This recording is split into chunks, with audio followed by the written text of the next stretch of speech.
When you rent a home, you have either a tenancy agreement or a license to live in the property. Both tenancies and licenses can be either verbal or written, but whatever your agreement is, you have certain legal rights as a tenant.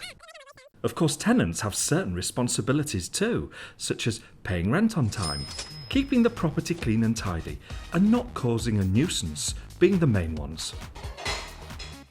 Most landlords will give you a written agreement, but even if you don't have one, you still have rights. If the landlord accepts rent from you for living at the property, then any verbal agreement you've made counts as a legal agreement. Verbal agreements can be more difficult to enforce, so it's worth asking your landlord or the organisation your tenancy agreement is with to put your agreement in writing. This will ensure that both parties have a clear understanding of each other's rights and responsibilities. It also allows you to make sure that there are no unfair terms included in your contract. By reading all the terms and conditions carefully, you'll protect your rights as a tenant. If you have any queries, please raise these with your landlord as soon as possible.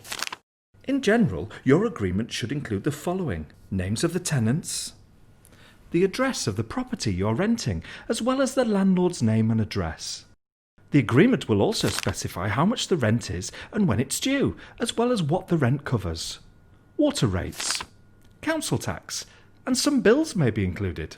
It will also cover how long the agreement is and whether you have to pay a deposit, and if so, what it covers and which government scheme it's protected in. The deposit protection scheme must be mentioned, as this is a legal requirement. The agreement should also cover who is responsible for repairs, maintenance and upkeep. Most tenancy agreements will also include an inventory listing all the items that are contained within the house, from cutlery to items of furniture. Finally, whether there are any other rules about pets, guests or smoking, for example.